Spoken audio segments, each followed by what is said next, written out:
What up, what up, what up? It's your favorite podcast with your favorite podcast host. Talking your favorite podcast message.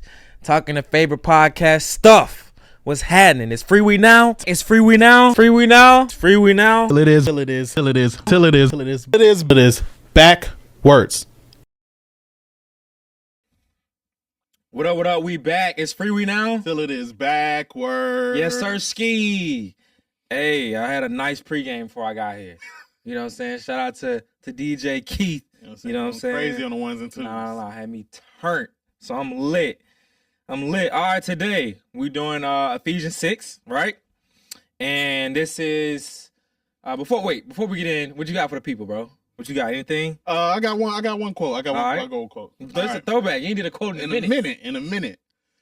Do not allow the brightness of your light to be determined by the dimness of those you encounter. Do not allow the brightness of your light to be determined by the dimness of those you encounter. Deep. Of course. Deep. Throwing it back. A throwback. We ain't had a quote in a minute. All right. So look, Ephesians 6, right? As always, this is Bible corner talk. You know what I'm saying? This is not pulpit. We on the corner talking real. You know what I'm saying? After the church let out. This the church let out. All right. So Ephesians 6, right? And so essentially Paul, right? Paul, right? Paul is talking to Christians, right? In Ephesus, right? That's the area. And the people are called Ephesians, right? It's like you in America, you called Americans, right? And so he's basically like, look, and Paul actually, Paul on house arrest. Paul been acting up. You know what I'm saying? So Paul is on house arrest, and the police at this time is like the Romans, right? They're like the Roman rulers. So Paul is talking to his people, the Christians, right? And the Gentiles, right? The Jews and the Gentiles who are Christians. And he's like, look, I'm about to give y'all an account of all of this stuff because I know we got a lot going on right now. Mind you see my ankle monitor. You feel me? So I got my boy here. I forget his name, start with a T. You know what I'm saying? I don't know how to pronounce it, right? Typhicus or something like that. And he's here to put y'all up on game as well, right? So now we in Ephesians 6. What's the verses, the first part of the verse that stuck out to you? All right, so we broke this down into 3 themes. The first theme is God honoring authority and responsibility. So, right off the bat, that joint started talking. Verses 1-4.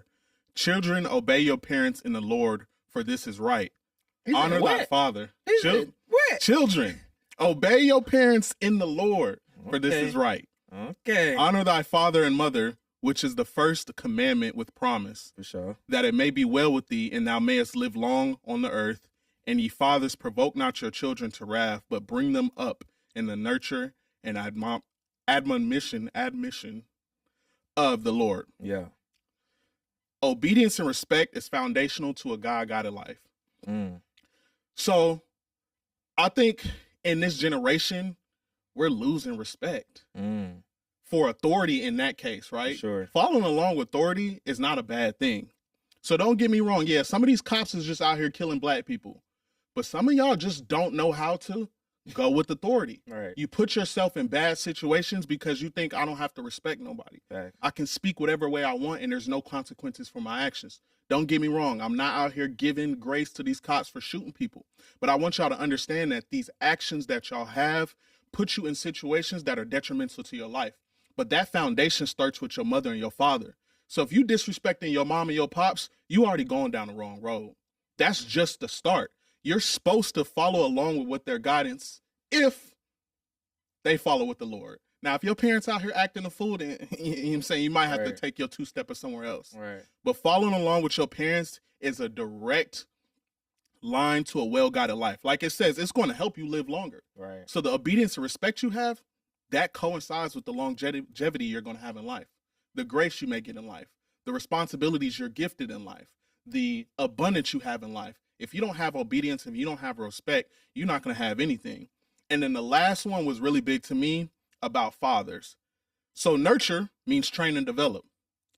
Admonition means instruction and correction. All right, pops, fathers, men out there, there's a difference between abuse and there's a difference between correction. Yeah. Just beating on your kids without telling what is right or wrong is not the way of the Lord. That's not how you're supposed to do things. Yeah.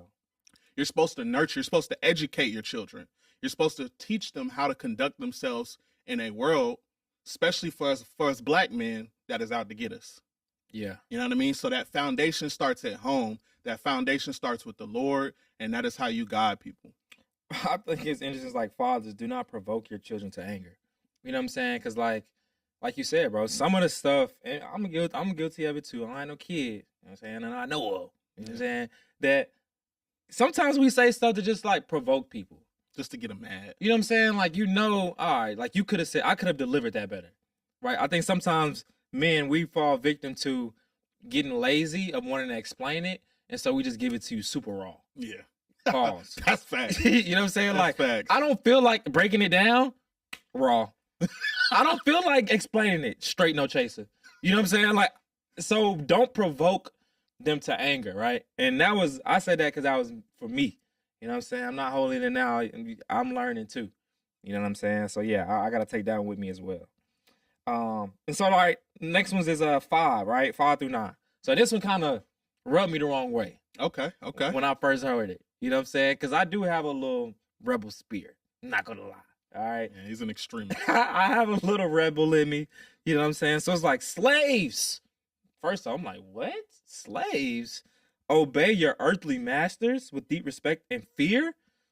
In my heart, I'm like, I don't like how that sound. You know what I'm saying? Like, I'm not rocking with that. Boy thought he had the chains back on him. You know what I'm saying? Like, I thought you freed us. I thought, you know what I'm saying? Didn't you give Moses the staff in the Red Sea? And like, what you saying? Oh, what? And it's like, serve them sincerely as you would serve Christ. Try to please them all the time, not when they are watching you, as slaves of Christ. Do the will of God with all your heart. Work with enthusiasm, as though you were working for the Lord rather than for people. Remember that the Lord will reward each one of us for the good we do, whether we are slaves or free. But then it says, masters, treat your slaves in the same way. Don't threaten them. Remember, you both have the same master in heaven, and he has no favorites. So I'm like, all right. When I first heard that, I'm like, slaves, masters. Whoa, white man. I'm like the white man trying to get me. I'm like, what translation is this? I said, I got the wrong translation. He said, this is not the Old New Testament. This is the White Testament. This is the White Testament. I need the Hebrew. What the Hebrew? Somebody didn't hack. My phone is hacked. You know what I'm saying? So I'm like reading. I'm like, wait a minute. Let me study. You know what I'm saying? So like, I'm looking at different translations and I'm realizing, nah, bro, like that's what it says. You know what I mean? But I think when we hear that, right, you read the Bible and interpret it based off of your exposure level, right? So like, we haven't been exposed to the times that the Bible is written in.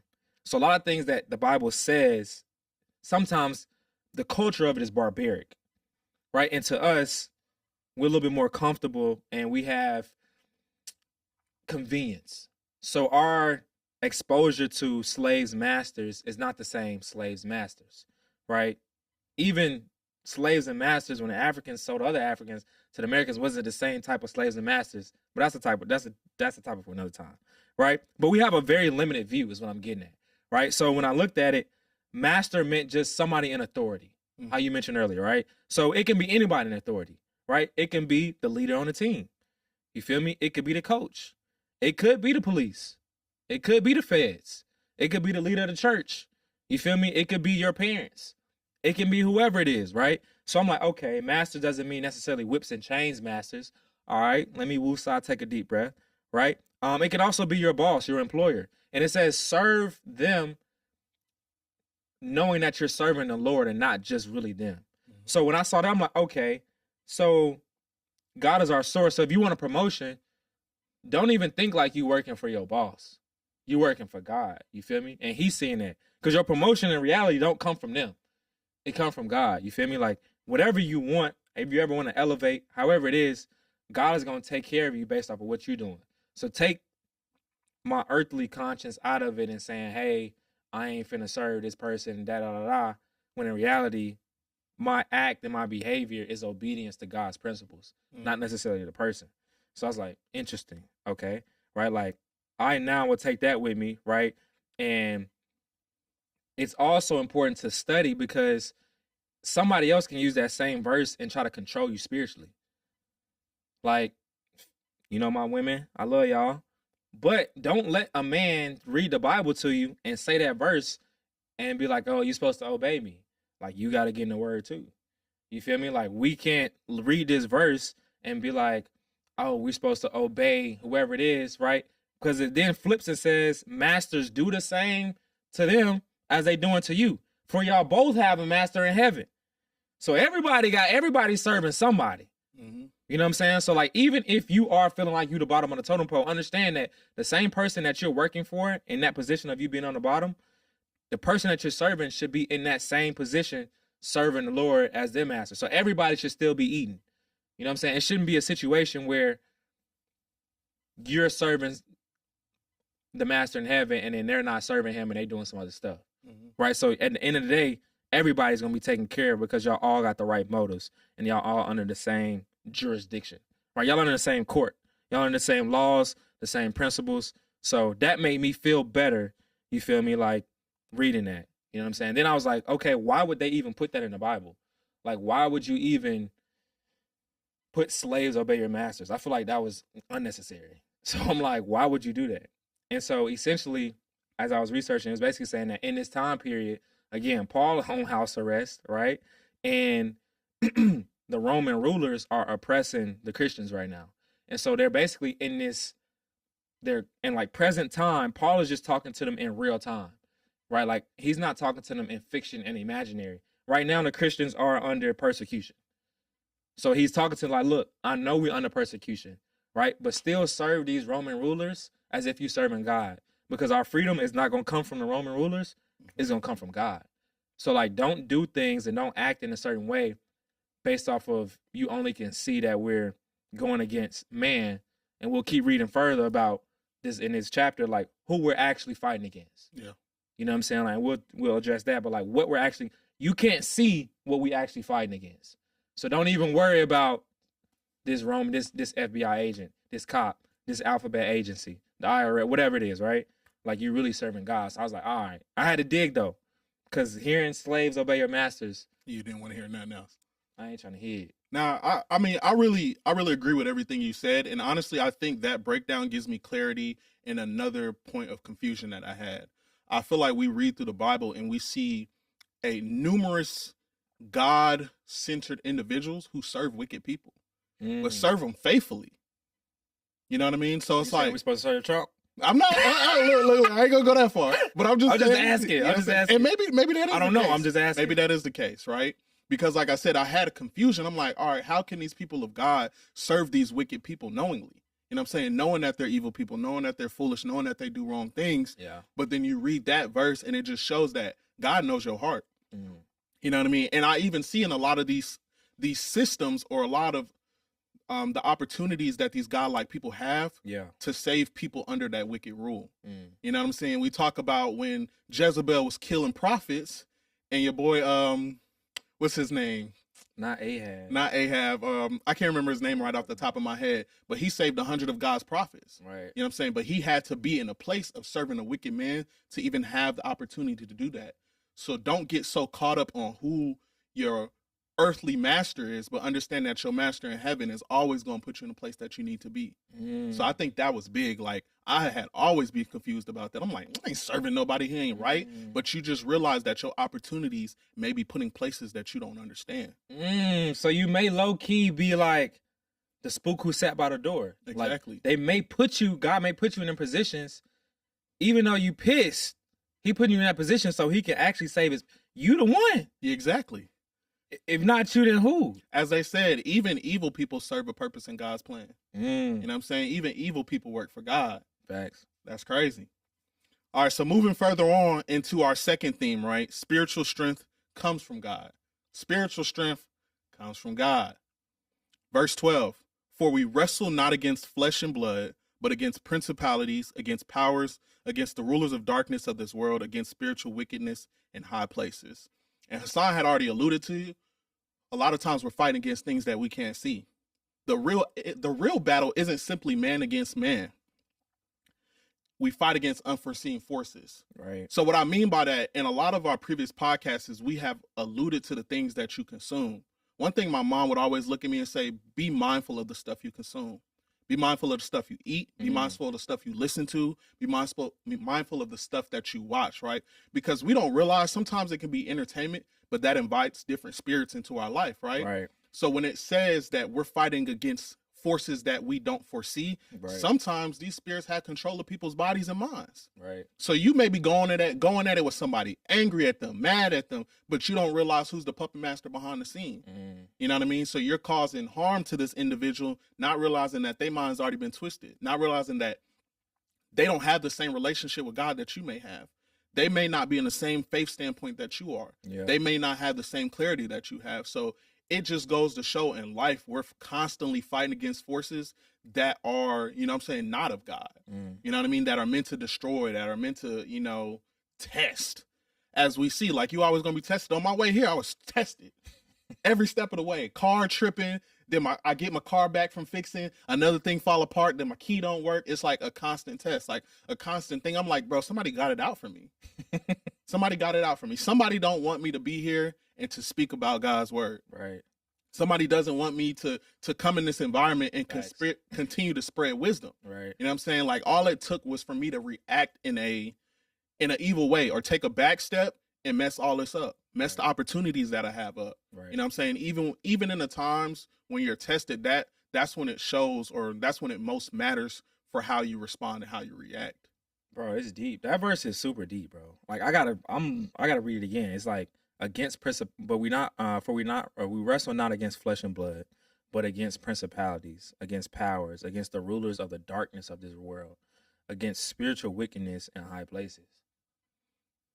Like light bulb, light bulb, light bulb, light bulb. It reminds me even, bro, of the movie Sinners. I feel like in a nutshell, right? That's what Sinners was about.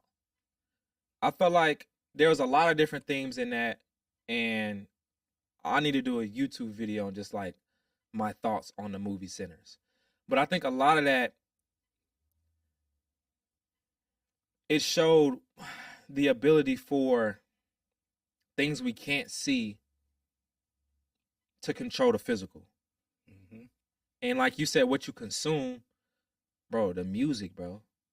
Like when they were in that in the club that they created, that music, bro, and like you are inviting different pretty much spirits, right? That's why they call alcohol spirits, bro. Like you go to a wine and spirit store. Like it's so simple you will miss it. Like I'm about to go drink some spirit. If you're and look now, I'm just talking. You feel me? I'm just talking. I'm not condemning nobody. You feel me? Because I didn't, you know what I mean?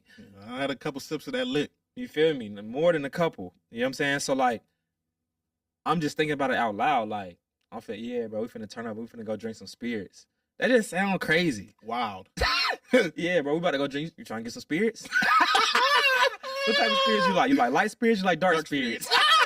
You know what I'm saying? When you put it that way. You feel me? Like, it's kind of OD, bro. Yeah. You know what I mean? And so we're invited. It's like, even in the movie, you had to invite them in. Like, they couldn't just come in without you allowing them to. Open the door. You have to open the door. Like, they just standing at the door waiting. And as soon as you open it in, you invited them in. And then it's like, oh, the devil tried and then evil tried. Bro, you invited them in.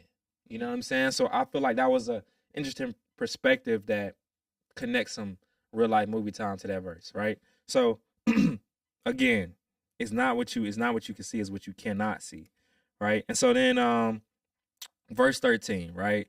Let me see. It says, therefore put on every piece of God's armor so you'll be able to resist the enemy in the time of evil. Then after the battle, you will still be standing firm. So I'm reading this and I'm like, I feel like sometimes as Christians, we too docile. Like we're too calm. Like we don't realize that according to this verse, bro, we in spiritual warfare. Like when we military, if you at war, you feel me? Even if if you in the streets and you at war, you not just cruising down the street with a drop top at 7:00. You vigilant. You vigilant, bro. Like you watching what you say. You ain't talking over the phones. You know what I'm saying? The feds watching. You know what I'm saying? You turning down the music so you can see. You turning down the music so you can see. You You know what I'm saying? Like, what the music got to do with you seeing better? You know what I'm saying? But I'm gonna turn down the music because I can't see. You know what I'm saying? But like, you just move and behave differently. And based off this, it's like, bro, we're in warfare. So it says after the battle. Don't let that go over your head. Bro, you gotta fight. After the battle. It's not saying after we go and lift up our handkerchief, we catch it, and we take off our big hat because we sitting in church. Nah, bro, when the church over and you lead them pews, you lead a pulpit, bro, you gotta go fight. So like after the battle, he said you're gonna stand firm, meaning you will win, but there will be a battle. Right? Like you can't feel like, oh, God gonna save me when he ready. No, that's not what it says. It says that we fight against principalities. That means we, you, us. You know what I'm saying? Like, you gotta fight, bro. You can't sit around and be like, oh, God gonna save me when he get ready. Or I'm waiting on God's timing. No, it says you're more than a conqueror, meaning you gotta conquer something. You feel me? You gotta fight. You know what I'm saying? You can't just walk around. I feel like every other religion, bro, they get respect for being savages, bro. You know what I'm saying? Like, if you're a Muslim, right? Like, people give you respect. You can whip out a carpet in the airport. They might stare at you, but people gonna give you respect. Mm-hmm. You know what I'm saying? I feel like Christian is the only religion where people are kind of like, oh no, it's okay to do this and still be in church, or you can still do this and still do that. Like Christians, we wiggle around so much. Like any other religion, they not going for that. If you're a Catholic, they not going for that. If you're Jewish, they not going. If you Muslim, they not going for it, bro. If you're a Buddhist, they not. If you Hindu, they whatever their principles are, they stick with them and they 10 toes down by them. I feel like Christians are the only people where everything is okay and we can massage everything to fit our liking and then make it okay. Nah, bro, it's a battle. And if you're moving like that, you're gonna lose the battle. Mm-hmm. Everything is not okay. You got to draw the line somewhere. I don't know what your line is, but I'm reading this and I'm gonna get my lines for that I draw from the Bible. I like that you said that, right? And I like that the first verse says, put on the armor of God. Put the armor on. Put the armor of God on. So that shows you that if I need to find out how to protect myself, I need to be war ready. I need to be ready to go to battle and fight. Then I need to go to God and figure out what I need. He gives you all the tools necessary to fight and to protect yourself. You know what I'm saying? Put on the armor of God. That is why it's so important that you allow God to change your heart. Right. That's why it's so important that you read the Bible and not just read it, you listen, not just listen, you understand, and not just understand, you ask questions about the stuff that you don't understand. Don't just get in the Bible and start reading it as a magazine and think that you got something. Oh, I had an epiphany. No, that's not how it works. Right. You know what I'm saying? God's words should become your words. Use his words as your sword. Use his words as your armor. That's why it's so important that you develop discernment. You be able to decide, should I be in this situation? Am I where I'm supposed to be? Is this where the battle start, God? You know what I'm saying? Because you can't be fighting yourself internally and then fighting everybody else on the outside as well. Not win. You're just going to lose your battle. So arm yourself with the armor of God. Right. I like how they break that down. I love that. Tweet, like, share, subscribe. Do whatever you need to do to understand that. Hashtag. All right. And then we go into the last theme. Stand firm using the armor of God. You know what I'm saying? You know what I'm saying? It seems like light bulbs going off all over this place. Verse 18, praying, always with all prayer and supplication in the Spirit, and watching thereunto with all perseverance and supplication for all saints. And for me, the utterance may be given unto me, that I may open my mouth boldly to make known the mystery of the gospel, for which I am an ambassador in bonds, that therein I may speak boldly as I ought to speak. You got to have a prayer life. You have to have a prayer life. Like, honestly, your relationship with God is not a one-way relationship. It's not a one-way relationship. You got to talk to him. You got to speak to him. 99% of the time that I'm praying, I'm either asking for something or thanking God for what he gave me. You know what I mean? Like, it's a back and forth between me and God. Sometimes I come confused. Sometimes I'm clear. Sometimes I'm sad. Sometimes I'm happy. But I let him know, and I let him be a part of my life. I let him be a part of my decision making. Do you tell God if you're angry at him? Yes. I have too. And maybe sometimes it's me fighting around the point because I feel like I don't have the right to be mad at God. But I think the more comfortable I get with my relationship with him, the more honest I am. That's true. Because it always seems like you're supposed to hide the negative when it comes to God. As if he don't already know you, man. Exactly. He knows you're mad. I'm coming in praying, asking all these questions. I can't just, sometimes I just got to be like, hey, God, I'm pissed. Why is this going on? Right. God, what's going on? You leaving me out here to dry. You know They did it in the Bible. They say it in the Bible. Even Jesus said, God, why have you forsaken me? Exactly. Like, you have to be able to express all emotions, Right. positive, negative, whatever it is. Right. And I think there's a realness to that. Like, if you just come to God and you're like, oh, thank you, God, all the time, like, God knows you're faking. Right. Like, he understands your frustrations. There we go. Here you go again.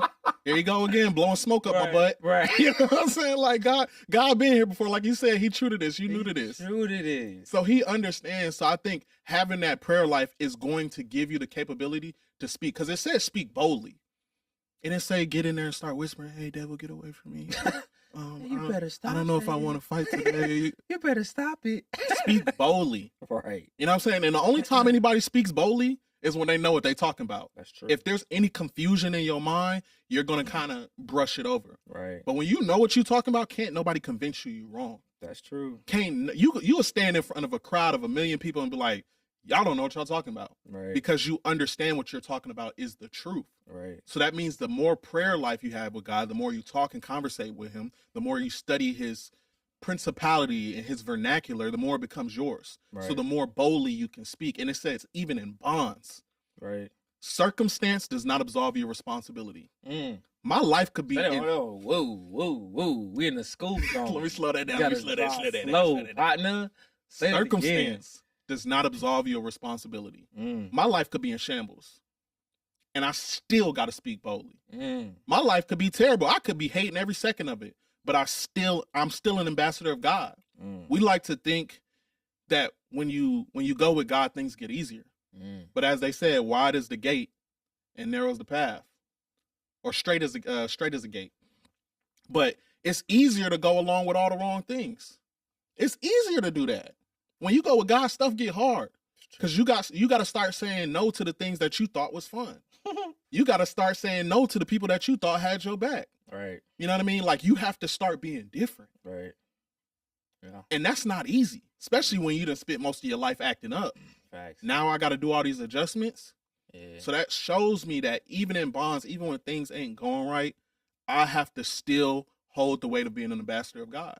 Facts, bro. Because that's what he put me here for. He put me here to help save other people, to speak up, to talk about things that everybody else wants to whisper about. I love God. Now I love God, and that's just how it is. Right. And if you got a problem with it, we can squabble. Oh, we can squabble, bump.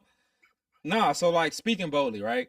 I think that leads into like verse 17, right? Put on the salvation as your helmet and take the sword of the Spirit. So we talked about the armor. Now, okay, how are we gonna actually attack you? Like, what's our ammo? Like, what's our weapons? So we got the protection. Now our weapon, it says the sword of the Spirit, right? That is, and it says, which is the word of God. In case you didn't know, it was like, put on salvation as your helmet and take the sword of the Spirit, which is the word of God. If you didn't know, right? So like speaking boldly, what are we speaking? Speaking the word of God, right? Like, so you, like he said, when you know what you're talking about, you're gonna speak boldly. You're gonna speak confidently. That's why it's important to read the Bible. Look, I'm gonna be honest with you, bro. My camera, this is the camera. Look, I don't read the Bible to be like, oh, I'm more religious than you. I don't read the Bible to be like, oh, look at me. I have a podcast and we're reading about the Bible. I'm such a good human being. Like, that ain't me, right? If you can't tell. I'm be honest with you. I'm reading the Bible because I know, like he said, our circumstances does not absolve us of responsibility. So I'm reading the Bible so I can know what to say. I don't know what to say if I don't read the Bible. I can't speak to this. I can't speak to the situation with headlines of Trump talking about SNAP is cut, this funding is cut, that funding is cut. What I'm gonna say if I don't read the Bible?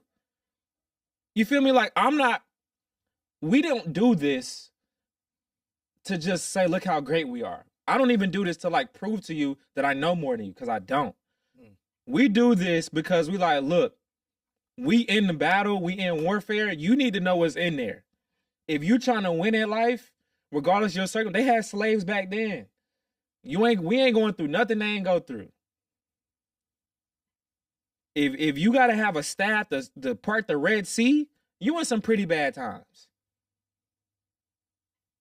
and you slaves. We not physically in chains right now. I know mentally that's another topic, but like we not physically, you know what I'm saying? Ain't nobody coming to your door and chopping off your head if you don't pick this cotton. So like nothing that we've gone through is new. But you got to know what to say to speak to these situations. How am I going to know what to say if I don't even know what's in there? Y'all got it confused.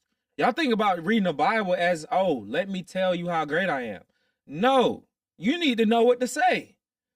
Because when the battle comes, you got to speak to it. Our weapon is our sword. How we defeat anything that's going on in our lives is what we say. And if you don't know what to say, you're not going to say anything. And then look at your life and be like, oh, God trying to teach me something, or I'm going through this because I needed to bump my head. Nah, bro, I saw you bump your head. I ain't got to bump my head. I'm going to know what's in here. You feel me? Like, don't get it confused, bro. You know what's funny? The more I read the Bible, I don't feel like a better person. I just see where I fall short. So, like, people think the Bible is always is like a feel-good book. Like, I'm going to read the Bible and feel like, I'm doing the great things. Like, yeah, I'm better than Aaron. No. The more I read the Bible, the more I realize where I'm falling short. Right. Like, the Bible, as they said, is a mirror. It just shows me what I'm not doing. So it just makes me go out here and realize that I have to change some of my ways. And not even just some, a lot of my ways.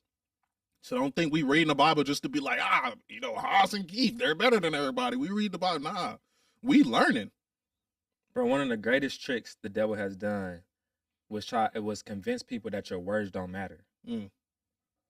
Right? So now we don't even know what's in the Bible. So now we are afraid to fight. Christians are afraid to fight. Afraid to fight. I promise I love the church. I just gotta call it how I see it. The older generation that's in the church, some of the most afraid people I've ever seen in my life. Like, I'm talking about the grandparent generation. Like, they will look at the news all day and complain about Trump. To me, I'm like, bro, Trump, he's only a man, bro. Like, I get it. He may be racist. He may be an elitist. He may be all these things. But come on, bro. Everything goes back to Trump. Come on, bro. Like, I'm not going to give a man that much power, bro. I'm not finna talk about him that much. Facts. Like, you don't run my life that much. Like, come on, bro.